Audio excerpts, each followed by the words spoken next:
La parole est à vous. C'est un grand honneur. Je vous remercie de me passer la parole. Il y a beaucoup de gens de ma connaissance qui rêveraient d'avoir eu le pouvoir qui est à votre disposition de me mettre en sourdine. Je m'emploierai en tout cas, je m'emploierai en tout cas à être concis dans cette introduction qui m'a été demandée, notamment parce que le sujet est grave, qui mérite un certain nombre de précautions et de discussions en profondeur, mais aussi parce que je présume que les participants connaissent parfaitement la problématique qui est la nôtre. Dans notre région, la partie francophone du canton de Berne, le Jura bernois, c'est plus d'un emploi sur deux dans le secteur secondaire, ce qui fait de ce coin de pays une des régions les plus industrialisées de Suisse. Donc on se préoccupe beaucoup du secteur secondaire. Les spécificités, les compétences, c'est la microtechnique, les moyens de production, l'horlogerie, l'automobile sont des domaines d'application principaux de ces compétences industrielles. Et donc là, il y a vraiment, on est au cœur de quelque chose d'important qui se joue. Les indicateurs qui sont à notre disposition, qui nous font nous poser un certain nombre de questions, sont les suivants. C'est des chutes d'entrée de commande qui sont prévues pour les prochains mois. C'est des résultats opérationnels et financiers qui sont très préoccupants dans les entreprises. C'est un gel, un report, voire une annulation de l'investissement sur l'année 2020, ce qui est un signal extrêmement négatif dans le cadre d'un système de production interdépendant comme celui de l'arc jurassien. Et puis, c'est finalement des perceptions du développement de l'entreprise à moyen terme qui sont plutôt pessimistes. Un tableau assez sombre qui est brossé. On fait cette analyse sur la base de ce que nous remontent les entreprises avec lesquelles on a des relations privilégiées. Ce n'est pas à cause du Covid qu'on est dans cette situation. Il y a des conditions préexistantes qui expliquent ceci. Vous vous rappellerez que l'automobile montre un certain nombre de signaux préoccupants depuis en tout cas la moitié de l'année 2019. Ça avait déjà une incidence importante sur tout l'écosystème de production de notre région qui procure des composants ou des moyens de production à l'automobile. L'horlogerie, pour sa part, a connu un certain nombre de problèmes, principalement à Hong Kong. Ils ont été redoublés par des mouvements ou des phénomènes de type conjoncturel. Et puis alors ça s'est évidemment aggravé en début d'année. Il faut distinguer dans la problématique du Covid, à mon sens, en tout cas trois phases. Il y a une phase chinoise qui est très ennuyante pour nous parce que d'une part, lorsque les Chinois ont été confinés, ben, ils n'achetaient plus de montres. Hein, c'est un des marchés principaux de l'horlogerie suisse, la Chine. Ben, ils n'achetaient plus de montres. C'est un grand problème, mais en plus, ça a généré des ruptures d'approvisionnement puisque un des mérites de cette phase difficile, ça aurait été de mettre clairement sur le devant de la scène le rôle et la place que joue la Chine comme partenaire intégré de l'action de manufacture et de production de nombre de nos PME suisses. Donc, phase chinoise, rupture d'approvisionnement, ça engendre un certain nombre de problèmes dans les entreprises. Ensuite, il y a la phase domestique. C'est celle que vous et moi, en tant que citoyens, nous avons vécue. On ne peut plus sortir. Ceux qui peuvent télétravailler, télétravaillent. Le reste fait contre mauvaise fortune, bon cœur, on se retrouve à la maison. Finalement, c'était ennuyant, mais pour les activités industrielles en tant que telles, ce n'est pas le plus préoccupant. Hein, les conditions préexistantes font que vous avez des grands donneurs d'ordre, notamment dans l'horlogerie, qui ont choisi de se mettre au vert. Alors, en partie pour répondre aux préconisations sanitaires, de l'autre parce qu'il n'y avait plus déjà énormément de commandes de travail à passer. La troisième qu'il faut comprendre, et c'est celle qui m'intéresse le plus aujourd'hui, c'est celle que je qualifie de globale.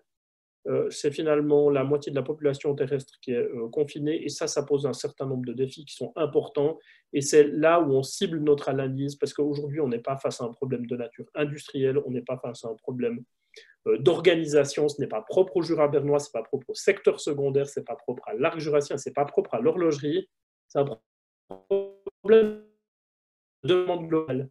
La consommation privée a été à peu près stoppée durant 3-4 mois. Il y a des menaces sur la rémunération des salariés dans le monde. Tout le monde fait preuve de prudence. Et ça met un grand coup à la demande globale qui se répercute très rapidement en amont dans les systèmes de production, jusqu'à la matière d'ailleurs. Jusqu'à la matière. Et ça, c'est aujourd'hui le souci majeur que nous identifions. Ça se comprend très bien quand je vous rappelle que les domaines d'application principaux, c'est l'horlogerie et l'automobile. Peu de gens dans le monde ont acheté des voitures ou des Rolex dans cette phase. Donc ça nous interpelle beaucoup. Ça engendre un sentiment complexe parce que opacité, manque de visibilité, difficulté à se projeter. Les enjeux pour les entreprises, si on doit les synthétiser, je pense qu'avant tout, pour les PME industrielles, c'est délicat de le dire ainsi, mais c'est subsister. Subsister parce que les menaces et les pressions sont telles dans les mois qui viennent que ça sera un enjeu pour certaines d'entre elles. Maintenir les capacités de production, l'outil de production, préserver une capacité à investir, c'est extrêmement important pour éviter des pertes de compétitivité à moyen terme. Et puis, dans ces défis qui s'annoncent, il y en a un qui est permanent, qui est là depuis des années, ben, c'est celui de maintenir et d'améliorer la productivité, trouver une efficacité meilleure encore. Pourtant, nos PME ont fait d'énormes efforts les dernières années pour aller dans cette direction. Beaucoup d'observateurs pensent que l'agrégation d'une couche digitale permettra d'y arriver. Et donc, c'est avec un grand intérêt que nous suivons les différentes évolutions dans ce registre, conscient aussi des défis et des difficultés qu'il y a à faire interagir et œuvrer un certain nombre d'entreprises autour d'un même projet digital futile. Voici la synthèse que je peux faire en guise d'introduction. J'ai oublié de dire un élément qui est peut-être extrêmement important. Les catégories qui sont utilisées habituellement pour parler des domaines économiques. On parle de l'horlogerie, on parle de l'automobile, on parle du médical, on parle de la microélectronique, on parle de la machine-outil. J'ai un problème avec ces catégories parce qu'elles posent mal la question de la finalité. La machine-outil n'est pas une finalité en tant que telle, elle a un marché qui relève du B2B. Il n'y a pas de consommateur final. Si on vend des machines-outils, c'est parce qu'il y a des produits à réaliser et ces produits, à la fin, ils sont commercialisés et vendus. Donc, on est dans une problématique toute particulière. La machine-outil est en amont par rapport à ces domaines au front. Et donc, elle est finalement victime collatérale de cet affaissement de la demande globale que je commentais. Voilà une rapide introduction, dense, j'en ai conscience, mais qui vous donne un petit peu la perception et qui, je crois, Samuel, pose le cadre d'une intervention relative au domaine que tu maîtrises. Je suis volontiers à disposition pour en débattre. J'apprécie beaucoup ça et je suis preneur de toutes vos précisions, commentaires, remarques et inputs. Merci beaucoup, Monsieur Linder. Est-ce qu'à ce stade, il y aurait déjà des questions spécifiquement pour Monsieur Linder? Bon, si ce n'est pas le cas, on va passer à la présentation de Monsieur Vuadens et je vais lui donner la possibilité justement d'utiliser l'écran. Alors, bonjour à tous, je crois qu'on m'entend déjà. Oui. Maintenant, il faut juste que j'arrive à partager mon écran. Tout de suite. Voilà. Voilà. Et puis, alors attendez voir juste 2 secondes. Là. Donc là, vous voyez mon écran? On vous voit, vous, essentiellement, oui. Donc, attendez voir, partager l'écran. Je dois faire ça. Là, voilà, vous voyez mon écran? Ah, c'est bon, ouais. Oui. Parfait, merci. Alors, merci pour cette invitation et puis cet échange qu'on va avoir dans les 20 prochaines minutes. Donc, selon l'invitation, on va faire rapidement le tour de ce qui se passe sur l'écosystème industriel et en particulier sur notre cas, finalement une entreprise d'une quinzaine de personnes actives dans l'industrie des machines. Ensuite, quelles sont les habitudes qu'on a prises pendant cette période? Puis enfin, finalement, comment est-ce qu'on imagine la suite ces prochains mois? Donc, pour poser le cadre, je vais expliquer déjà qui on est et qu'est-ce qu'on fait rapidement. Donc, Mecatis, j'ai fondé cette société il y a maintenant 12 ans de cela, en 2007, où on est parti au début simplement comme bureau d'études, donc 2 ingénieurs qui développent. Rapidement, on a voulu commencer à fabriquer et à monter les choses qu'on imaginait chez nous. Ensuite, en 2013, on a fait une société qui fait de la maintenance, qui est basée à Yverdon. Et puis là, pendant une dizaine d'années, on a été actif dans le monde des services. Donc, on était au service des entreprises qui fabriquent des machines-outils, qui ont un produit. Et enfin, en 2017, après 10 ans d'activité, on a décidé de partir sur ce magnifique projet de Micro 5 qui a été développé à la base à la HOARC de Neuchâtel, On a mis maintenant 3 ans à industrialiser la machine. On a commencé par produire 5 machines et aujourd'hui, on produit une machine tous les 10 jours. Tous les 10 jours, il y a une machine qui sort de chez nous. Et enfin, en 2018, on a créé cette plateforme qui s'appelle Factory 5 qui permet d'interagir entre les différents partenaires qui veulent créer une Smart Factory et nos clients. Donc voilà, ça c'est le cas. Donc Mecatis, société fondée en 2007 et puis active. On a passé un peu tous les stades, hein, société de service et puis maintenant produit. Donc voilà. Aujourd'hui, on est actif principalement dans le monde horloger, médical, micromécanique et bijouterie, joaillerie. Donc, principalement pour les manufacturiers qui produisent dans un cube d'environ 50 mm d'arête. Alors, cette crise, c'est assez, on va dire, intéressant à vivre. Je ne sais pas si j'ose utiliser ce mot-là. L'impact sur nos activités, j'ai mis un petit graphe assez sympathique, hein, c'est le volume d'entrée de commandes depuis une année.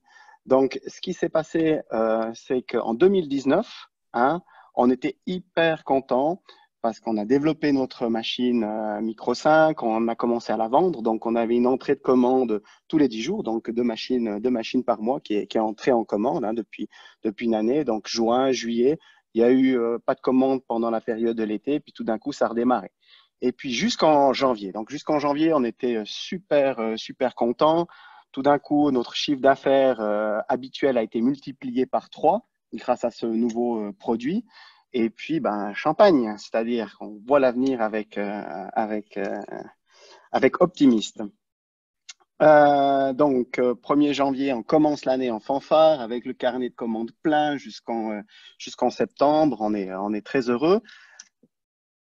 Le 27 janvier déjà, il y a les premiers bruits de la problématique du Covid, c'est-à-dire qu'on travaille principalement pour des horlogers qui exportent, hein, qui sont aussi actifs en Chine, et puis les commandes se sont bloquées en janvier en Chine. Et nos clients avaient prévu 8 machines qu'on n'a pas encore rentrées, hein, donc c'était des machines qui sont au budget dont on attendait les commandes, mais qui ne sont pas concrétisées pour nous encore. Hein. Mais toutes ces machines ont été reportées. Donc, j'ai appris ça, j'ai commencé à sentir ça en fin janvier. Mi-février, toutes les machines au budget sont mises en pause. On attend, on regarde ce qui se passe, etc., etc. Donc, vous voyez mon chiffre d'affaires. Alors, j'ai dit à Nicolas avant hein, que notre chiffre d'affaires a été divisé par 10. Hein, notre chiffre d'affaires en entrée de commande a été divisé par 10. C'est pas tout à fait ça, c'est 6. C'est 6. Donc, ça fait déjà beaucoup, mais on le voit bien dans notre graphe là. Tout d'un coup, le 18 mars, donc à la Saint-Joseph, ici en Valais, on a décidé de se mettre tous en RHT. Donc, nous, on a fait un choix, malgré un carnet de commandes plein, de fermer complètement l'entreprise parce que nos locaux sont petits, donc sont peu adaptés finalement à tenir les distances. La majorité des industriels ont des halles plus grandes, ils arrivent à trouver des solutions pour tenir les distances sociales. Nous, au contraire, on était tous entassés sur une quinzaine de personnes entassées sur 400 mètres carrés avec des machines dans tous les sens. Donc, on a décidé de mettre tout le monde en RHT et puis de dire à nos clients de patienter. Bon, nos clients étaient aussi en arrêt, donc les horlogers ont aussi décidé de fermer, donc il n'y avait pas finalement d'impact sur les livraisons ni de pénalité. Et par contre, c'est clair, en termes de rentrée d'argent, c'est un problème parce qu'on ne livre pas, l'argent rentre pas. Ensuite, on a tout de suite fait les demandes du pré-Covid, hein, je l'ai aussi noté. Ça, c'était finalement quelque chose d'assez fantastique que la Confédération a fait. En quelques jours, enfin je dirais même, on a fait la demande et le lendemain, l'argent était sur notre compte. C'était quelque chose d'assez remarquable pour venir en aide aux PME. Donc ça, c'est vraiment une chance qu'on a eue, c'est de tout de suite avoir des prêts subventionnés par la Confédération pour assurer les encours. Avril, donc tout le mois d'avril, je l'ai passé au chalet. Donc confinement, tout le monde est resté chez soi et personne n'est venu à l'usine. Et puis on a repris les livraisons et le travail le 11 mai.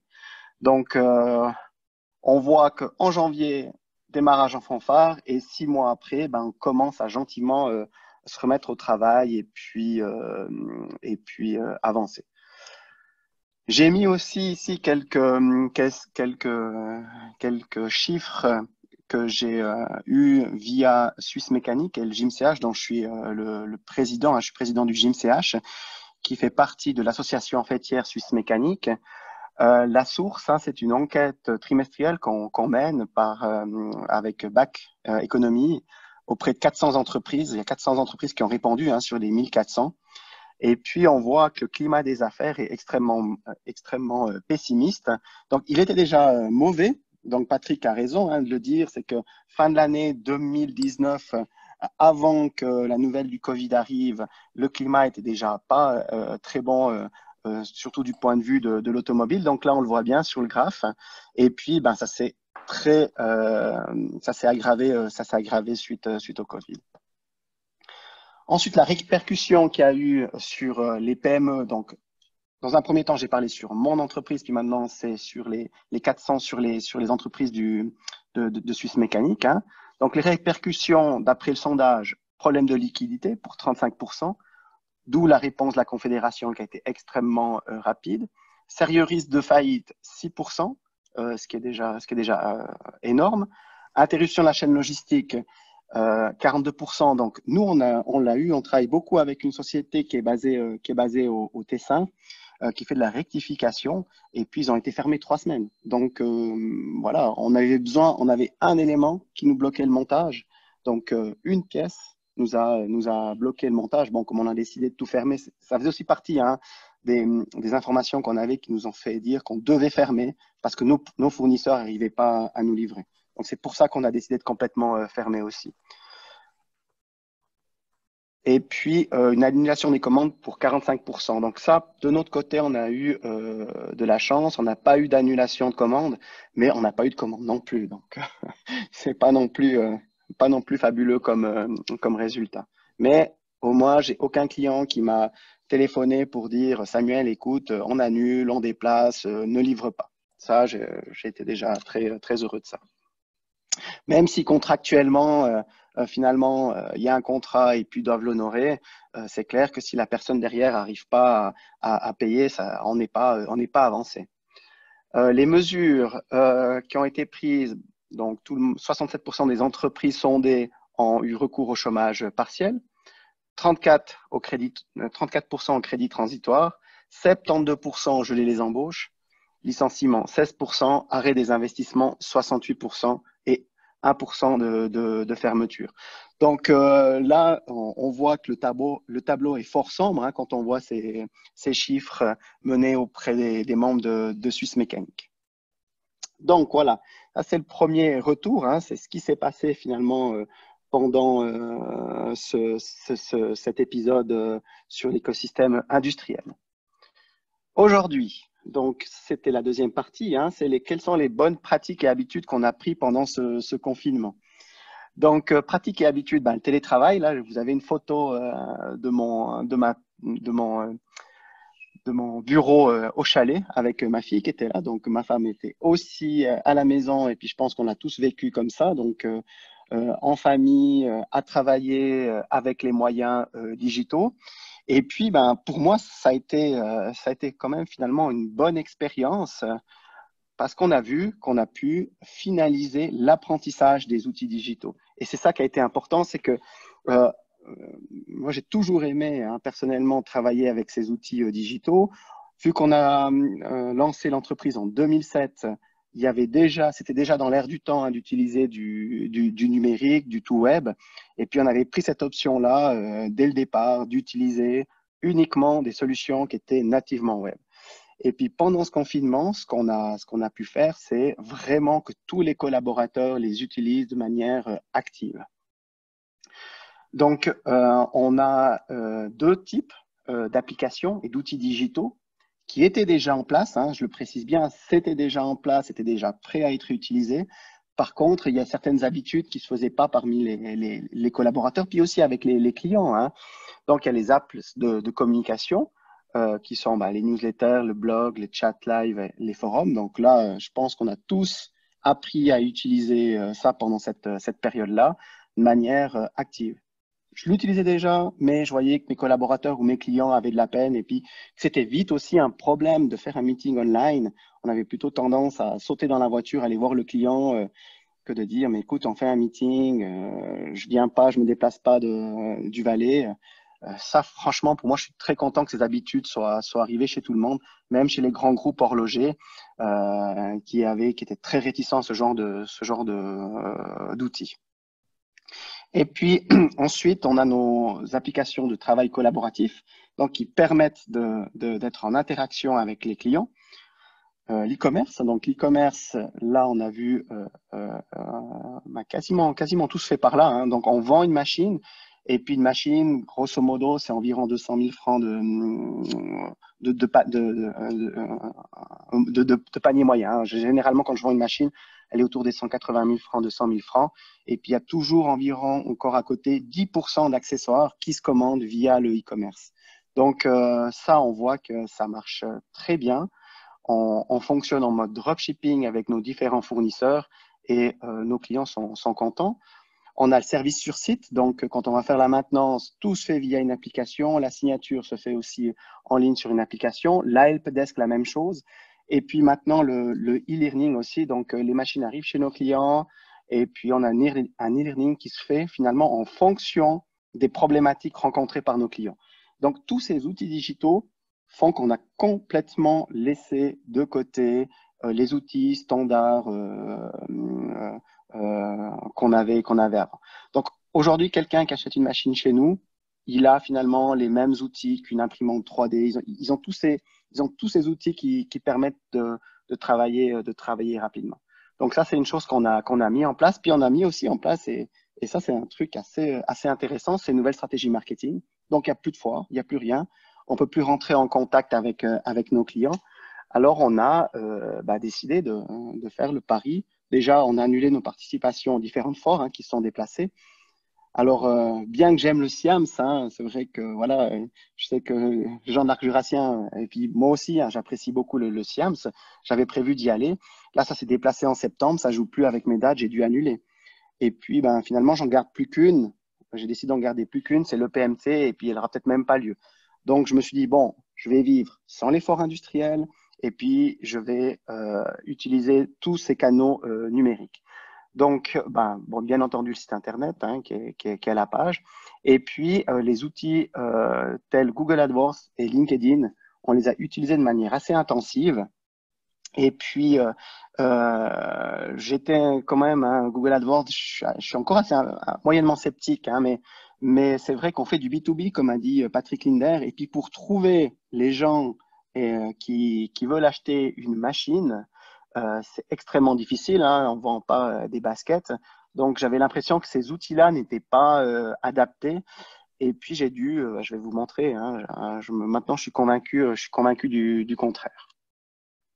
Donc, on a fait des campagnes digitales.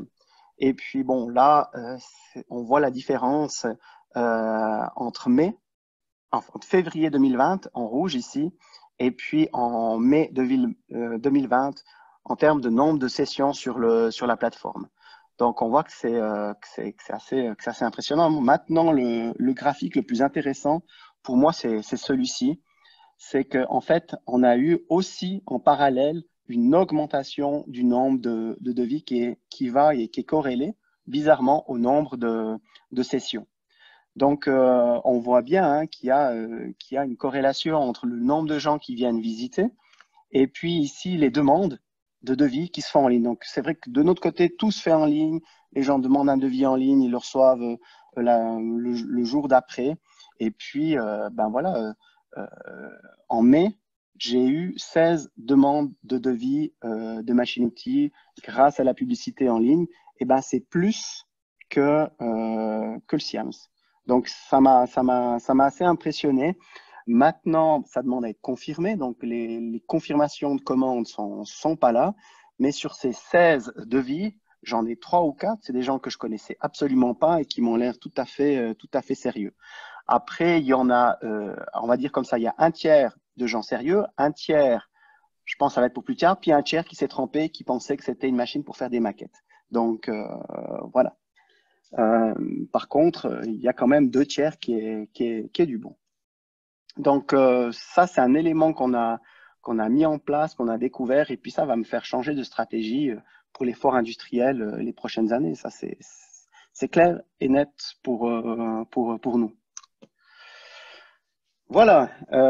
Et puis, maintenant, le scénario. Donc, le scénario, c'est extrêmement difficile à savoir ce qui va se passer. Je suis pas économiste, hein. Je sais pas s'il y en a parmi nous dans le nombre de participants. Maintenant, j'ai mis ici là, ce que j'ai lu ce matin dans le temps, hein, les marchés déconnectés ou extra-lucides. Donc, on voit que Wall Street a récupéré, ils sont même en terrain positif, chose que je comprends, mais absolument pas du tout. Parce que moi, j'ai le sentiment inverse, hein, j'ai le sentiment que finalement, les gens vont pas commencer à investir aujourd'hui dans une machine-outil qui produit des biens, derrière. Donc, moi, j'ai le sentiment qu'il faut attendre les vacances, hein, et puis quand on saura plus en septembre. Je sais pas quoi dire de plus dans le scénario du futur, hein.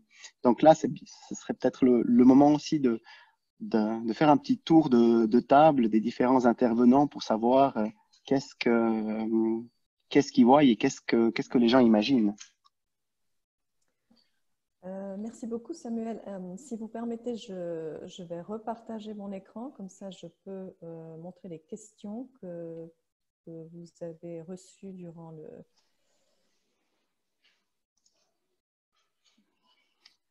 Juste que moi, je puisse partager l'écran.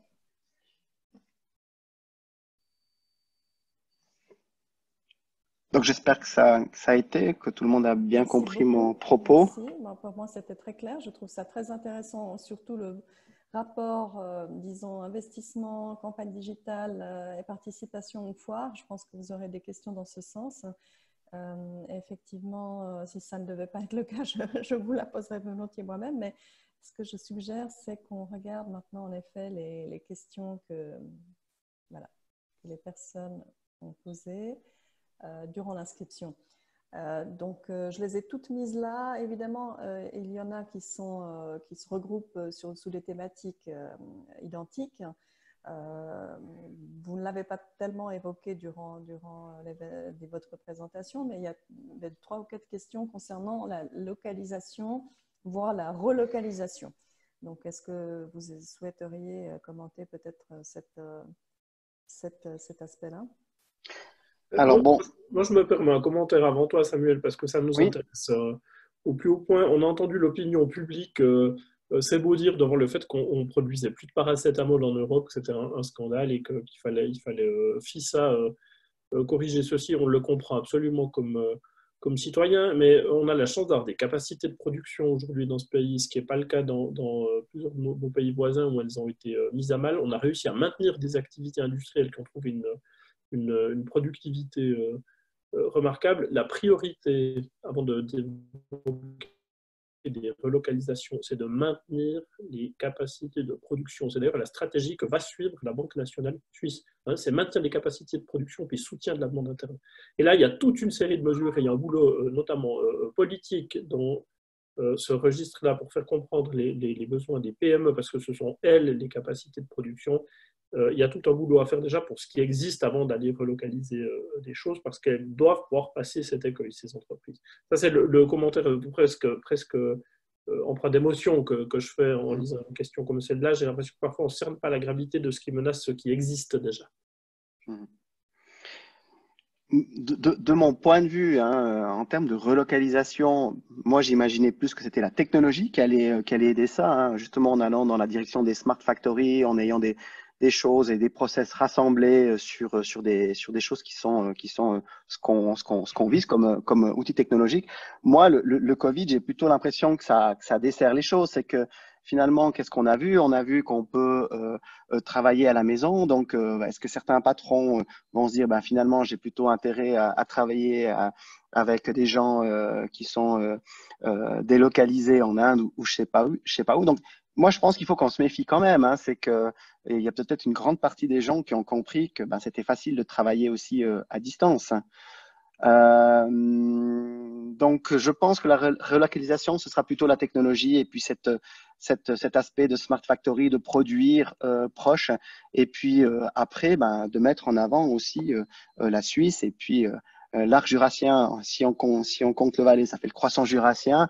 De dire, ben, finalement, on est bon dans la microtechnique et puis dans ces éléments qui sont petits. Puis c'est là-dessus qu'il faut se baser. Il faut faire, je pense, notre marketing suisse sur le travail bien fait et continuer à perpétuer ce qui a été bien fait jusqu'à aujourd'hui.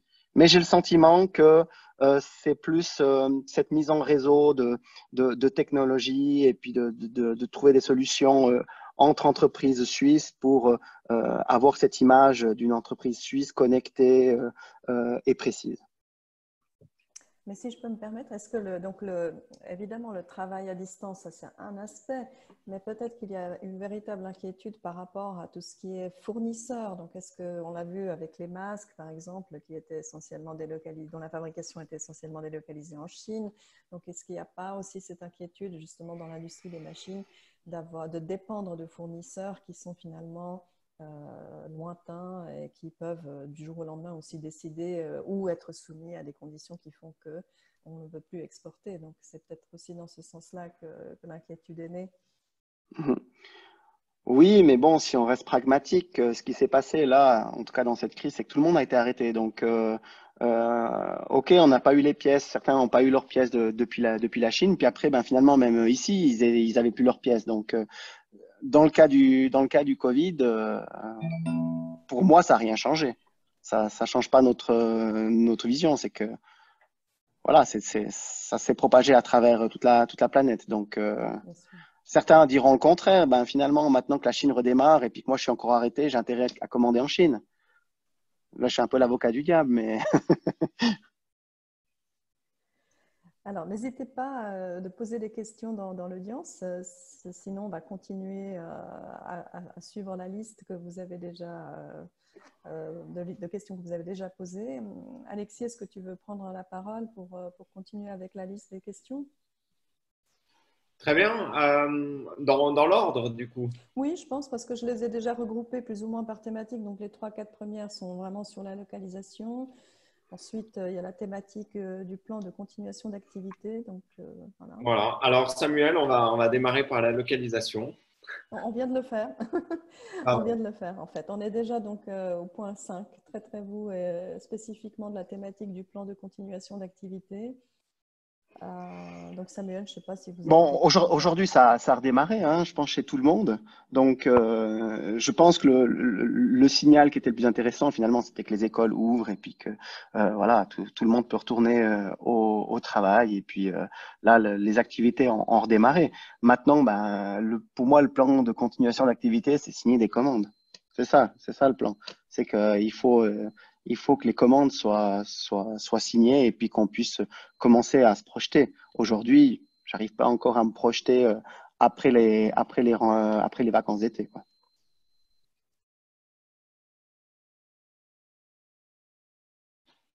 Très bien.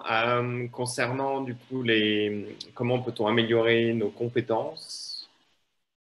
Bon, je suis, comme vous l'avez deviné, très orienté digital, très orienté industrie 4.0. Donc, pour moi, il y a toutes les différences thématiques de l'industrie 4.0, comme les plateformes de production, les cobots, l'intelligence artificielle qui arrive, hein, qui est déjà même, c'est même pas qui arrive, qui est présente.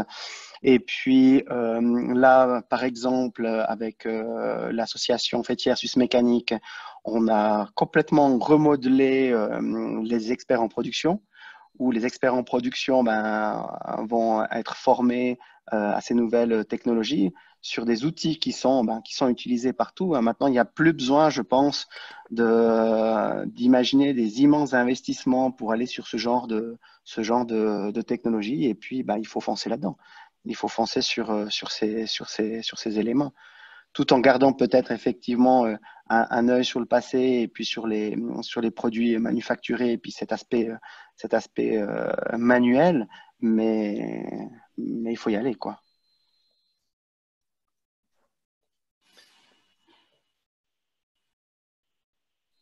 Voilà, pour ce qui concerne donc l'aspect, je saute peut-être l'aspect des technologies futures, de l'anticipation, mais pour rejoindre justement le côté smart et digital, donc vous avez, je pense, répondu passablement à la question quels outils digitaux pour une maintenance smart, ou est-ce que vous voulez encore appuyer sur l'aspect maintenance, parce que je vois plutôt que c'est une question très spécifique. Pas spécialement. Maintenant, ce qui manque aujourd'hui, hein, je pense, pour cette maintenance smart, c'est que les clients et les usines soient ouvertes à laisser la connectivité sur les machines. Donc, tous les outils sont là. Et puis après, c'est plus des aspects de protection des données, de confiance, d'ouvrir un canal sur nos machines. Pour moi, là, mais avec ce qui s'est passé avec ce confinement et le Covid, ben, les gens, ils ont tous ouvert quand même ils ont gentiment trouvé des solutions pour ouvrir leurs canaux parce que les technologies, elles existent hein, pour arriver sur les machines en mode VPN, en étant sûr que tout soit sécure. Ça existe aujourd'hui. Donc, il faut juste une volonté des différents directeurs d'usine de dire, bon, c'est la meilleure solution pour maintenir les machines.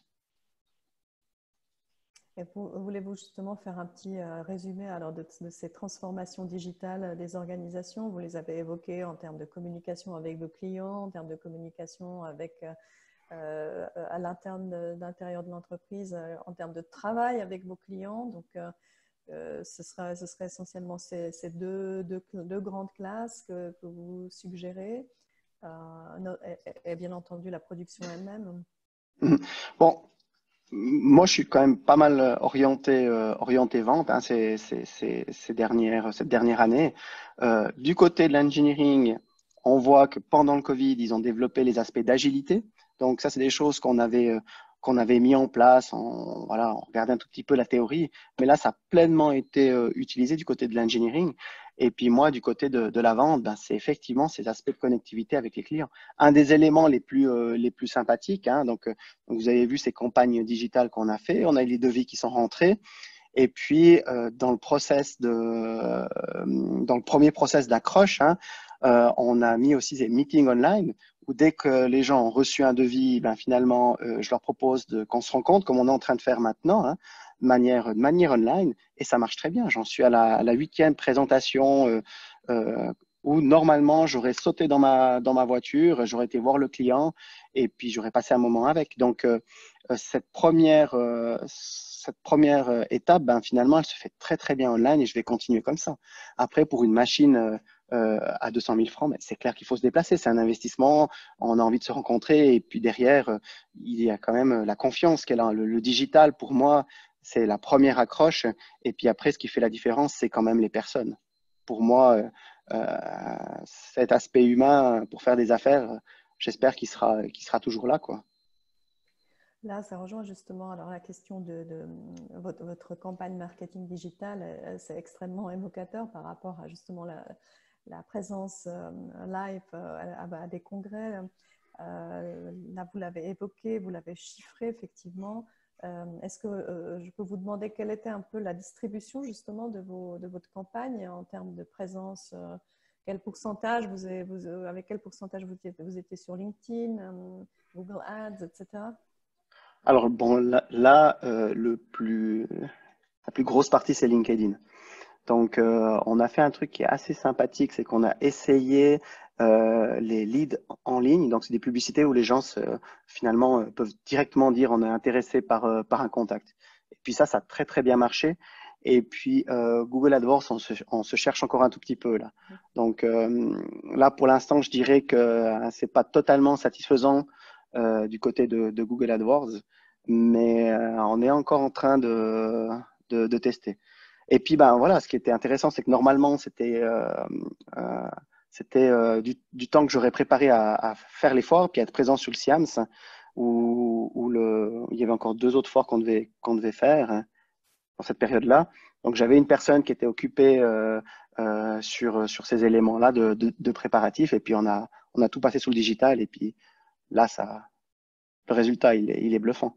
C'est assez impressionnant parce que vous le disiez vous-même, vous n'êtes pas dans la consommation de biens Non. tels que les chaussures, n'est-ce pas? Donc, c'est quand même assez complexe de vendre une machine en ligne. Donc, visiblement, il y a des gens qui sont sensibles à cela. Et vous avez l'impression que ce sont des gens qui ont déjà fait ce genre de démarche ou quel est un petit peu le profil type je dirais, du prospect ou du client que vous arrivez à identifier? Mais c'est des patrons d'usine, en fait. C'est que je me suis rendu compte, mais c'est LinkedIn, hein, principalement LinkedIn où on voit que les décideurs, ils y sont, quoi. Ils sont là, ils regardent passer les informations. Et puis, moi, ce que j'ai trouvé intéressant, c'est que tous les contacts que j'ai, c'est des gens que je connaissais pas. Donc, c'est clair, hein, les gens que je connaissais, ils ont directement été sur la plateforme, ils ont fait via l'organique, hein, de la plateforme. Et puis, là, ça a ouvert des nouveaux contacts.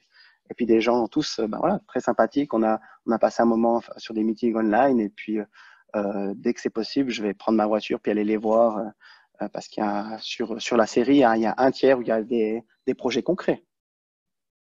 Excellent. La question concernant le Factory 5, est-ce que vous voulez commenter un petit peu? La plateforme démontre-t-elle une pertinence particulière durant ces temps troublés? Bon, ça, nous, c'est notre outil de travail. Donc, il y a le front, hein, qui est la partie client. Et puis, derrière, il y a la production. Donc, pour nous, tout est lié. Et puis, c'est une véritable plateforme de production où si quelqu'un achète un élément qu'on produit sur le shop, derrière les ordres de fabrication qui se démarrent, il y a la facturation qui suit, il y a tout qui est lié. Donc, oui, bien entendu, oui.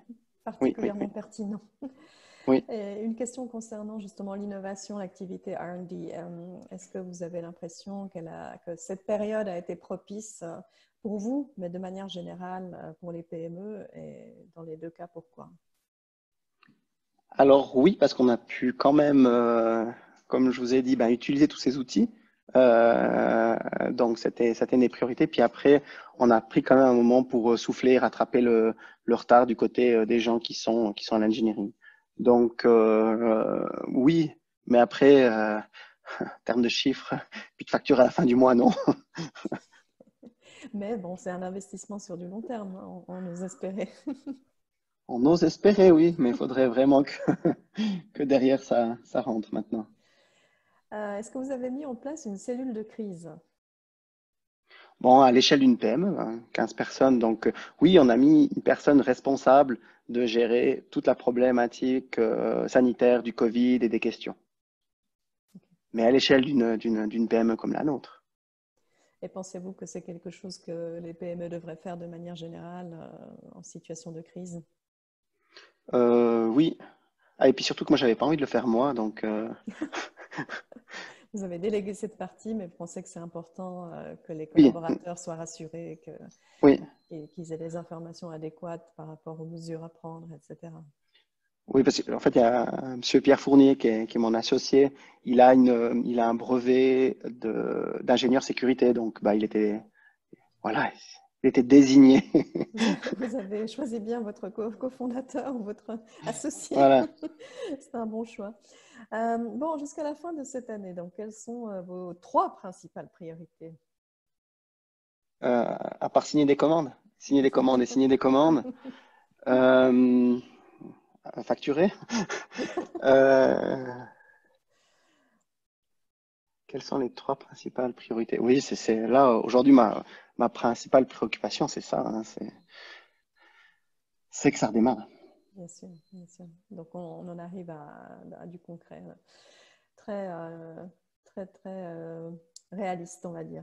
Et pour y arriver, bon, vous avez déjà pris des bonnes actions, c'est-à-dire que vous êtes très actif en ligne et ça a l'air de marcher. Donc, il faut juste espérer que vous arriverez à faire la conversion des prospects, peut-être en les rencontrant à l'occasion, quand les choses se détendent un peu. Ça pourrait quand même, l'aspect humain à ce stade-là pourrait quand même jouer son rôle. Bon, ce que j'aimerais ajouter, hein, c'est que ça nous a ouvert, en tout cas, la perspective de vendre hors de Suisse. C'est vrai qu'en Suisse, je pense que maintenant les gens connaissent pas mal ce qu'on fait. Et puis ces éléments-là ont permis de commencer à pouvoir dire on va vendre des machines à l'étranger. Clairement. Et voilà, et quelles sont les perspectives de sortie? Ben, vous l'avez aussi mentionné, je pense. Et M. Linder l'a fait aussi. C'est effectivement la reprise de la consommation à la base et puis bien entendu les ventes dans votre secteur. Donc, comment le voyez-vous pour l'instant un petit peu mitigé? Pour l'instant, je ne vois pas grand-chose. Donc oui, voilà. Aujourd'hui, difficile. Mais j'aimerais me raccrocher peut-être un tout petit peu à ce qu'on voit à Wall Street. Peut-être que ça va vite remonter, mais là, j'ai besoin. Alors, je ne sais pas s'il y a des économistes parmi nous qu'ils se dénoncent. De toute façon, j'aimerais ouvrir le débat maintenant qu'on a posé pas mal de questions. Est-ce qu'il y a des questions supplémentaires dans l'audience que quelqu'un souhaiterait poser à M. Linder, M. Vuadens? Oui, j'ai peut-être une question encore que je ne suis pas sûr exactement de comment la formuler, mais l'industrie des machines a, me semble-t-il, cette particularité étant du B2B et surtout, c'est des biens d'investissement. Donc, le vendeur de machines ou outils, en fait, subit les cycles d'investissement de ses clients, les cycles d'expansion.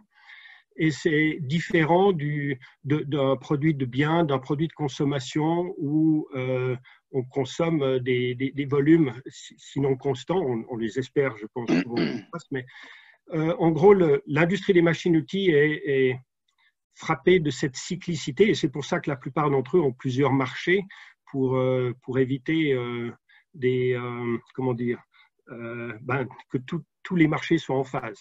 Et donc, ma question, c'est est-ce que dans une période d'arrêt comme le Covid, bien entendu, la demande a chuté. Est-ce que la machine-outil ou cette industrie-là, finalement, ne serait pas dans une situation, entre guillemets, avantageuse par rapport aux autres, dès lors qu'elle a, entre guillemets, une sorte d'habitude de ces cyclicités, de ces chutes de commandes où on vit les cycles d'investissement. Est-ce que finalement cette industrie n'a pas plus de chances que les autres, de par cette résilience, de bien surmonter la crise? Vas-y, Patrick.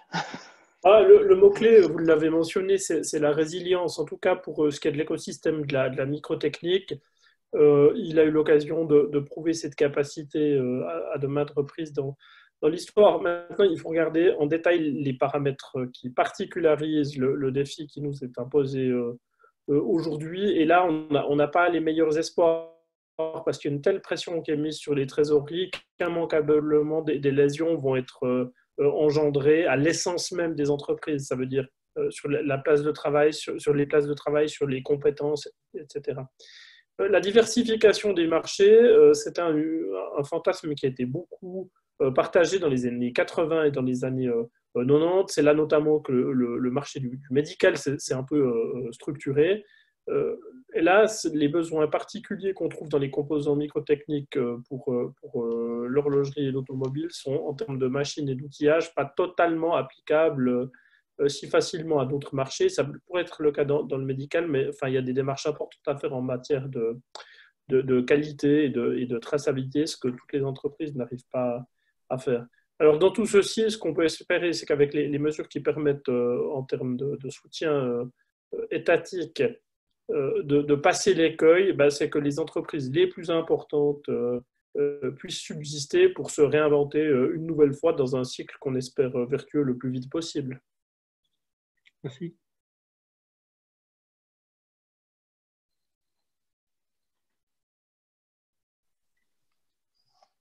J'aimerais peut-être juste intervenir dans mon cadre d'activité qui est l'horlogerie. Ça fait 25 ans que j'ai l'entreprise. Je l'ai racheté à mon grand-oncle qui avait déjà aussi une vingtaine d'années d'activité. Et le parallèle de ces deux univers, de cette passation, c'est que avant mon oncle avait une crise chaque 10 ans dans l'horlogerie. Moi, depuis que j'ai repris, j'ai eu des crises chaque 5 ans. C'est raccourci. Ça, c'est le premier constat. Deuxième constat, que ce soit la crise du SRAS ou le crash boursier qu'il y a eu, etc., pendant toutes ces années, depuis 1996, la différence qu'il y a, c'est qu'avant une crise, elle durait 6 mois. Donc, le temps de descendre, on réduisait un peu le personnel, on était flexible, hein, on pouvait faire du plus 150% et du moins 30%, du plus 50 et du moins 30, on va dire, par rapport à la flexibilité du personnel. Mais en 6 mois, on arrive à être flexible. Maintenant, notre crise horlogère, et comme vous le dites dans la machine-outil, je partage tout à fait ce qu'a dit M. Linder et M. Vuadan, on n'est plus du tout sur une crise qui a que 6 mois. Elle date depuis 2016-2017. Donc, c'est une longue crise. Et là, elle est très, très difficile à gérer parce qu'on parle de problèmes de prix suisse, on parle de problèmes on a tout montré à la Chine, hein, on leur a donné nos ingénieurs, nos machines, maintenant ça devient notre concurrent. On a eu le problème du Swiss Made, ça a fait fuir toute l'horlogerie des montres en dessous de 800 ou 500 francs et c'est des millions de montres. C'est bien joli le chiffre d'affaires annuel global de l'horlogerie, mais si c'est que Audemars Piguet ou Rolex qui prennent la part, ben voilà, nous, il ne nous reste plus grand-chose. Donc, moi, j'ai perdu tout ce chiffre d'affaires qui venait de l'assemblage pour des marques étrangères. Ça a stoppé du jour au lendemain. J'avais 1000 pièces par semaine. La semaine suivante, j'en avais 51. La semaine suivante, j'en avais 0. Donc, l'univers a totalement changé, sans parler de toutes les crises qui ont été dites, Hong Kong et autres.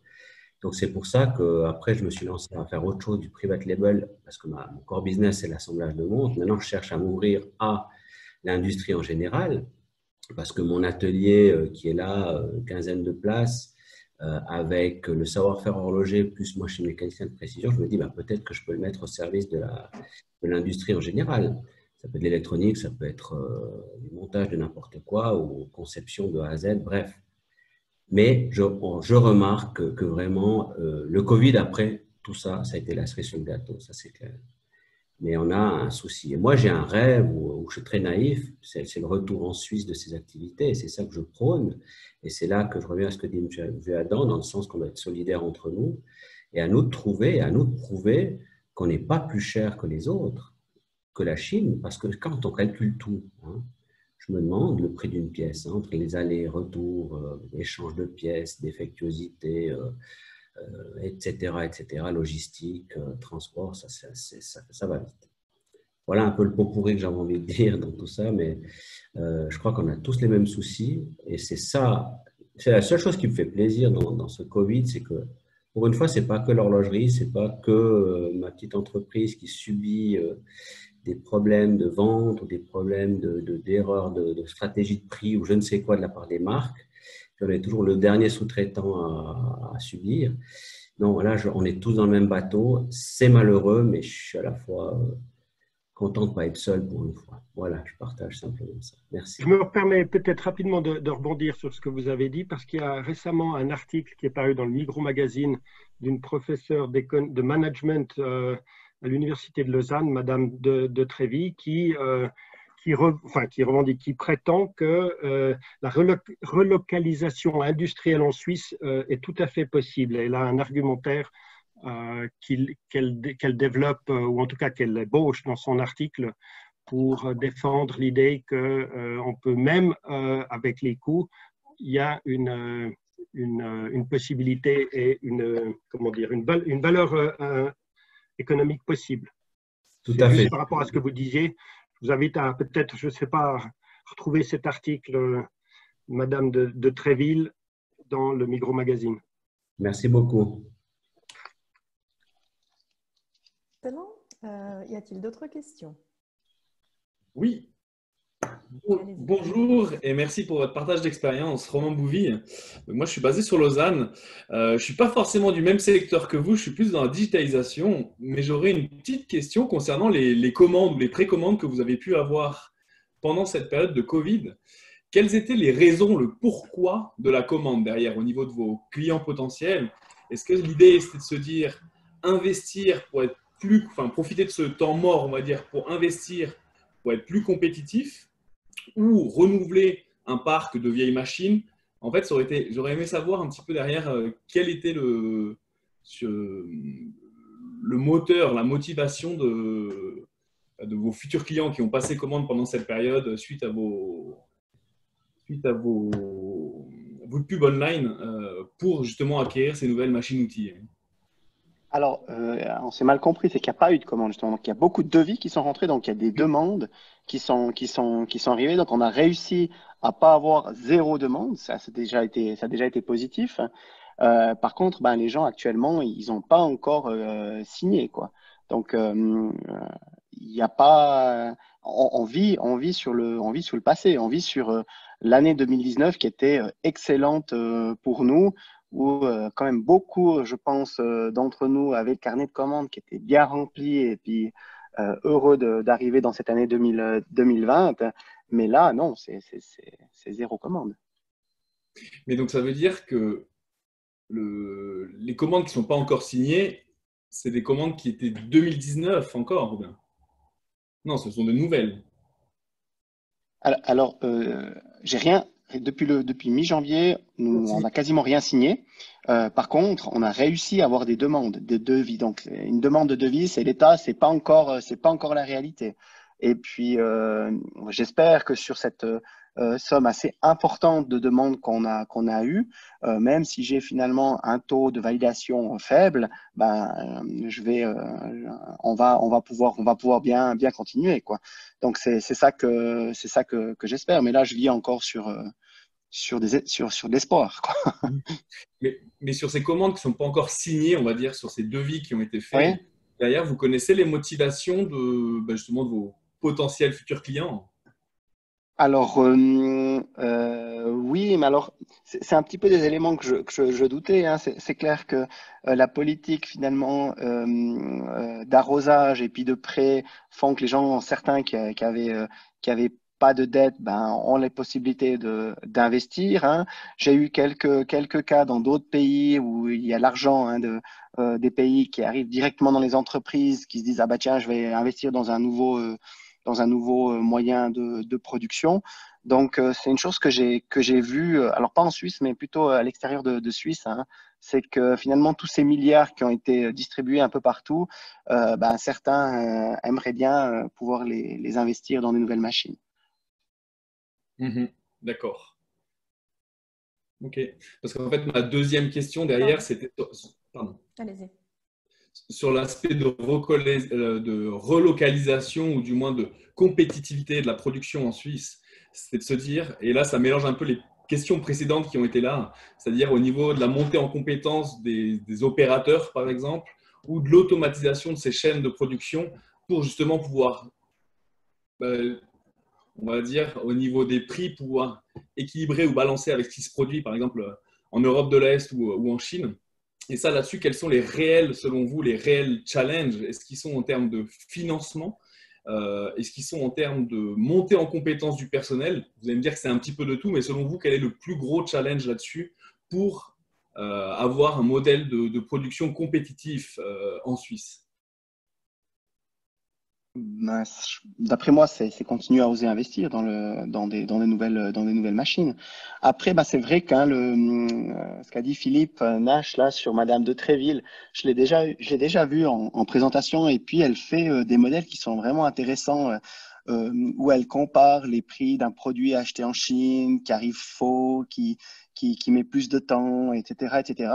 Et puis je pense que là, il y a vraiment peut-être des choses aussi à montrer puis à former où il faut former les acheteurs, hein, en leur disant mais voilà, regarde, peut-être c'est pas une pièce un prix, mais c'est une pièce et tout un tas de choses qui se raccrochent les unes derrière les autres. Et puis moi je pense qu'il faut bien mettre en avant notre savoir-faire, bien expliquer aux acheteurs ben, finalement quel est le coût réel et puis ça va peut-être nous permettre de bien continuer, quoi. Mais bon, c'est oser investir, quoi. Merci. Excellent, Et puis merci beaucoup. peut-être oser investir, mais aussi s'engager ou en tout cas aller voter en septembre. Je crois que c'est en septembre les votations où l'UDC veut casser les bilatérales. En gros, je schématise, hein. Je ne veux pas faire de politique ou de prosélytisme, mais je pense qu'il y a des échéances politiques qui vont concerner l'industrie et l'industrie d'export en particulier, sur lesquelles il faut qu'on soit attentif. Je prends la parole à une dernière question.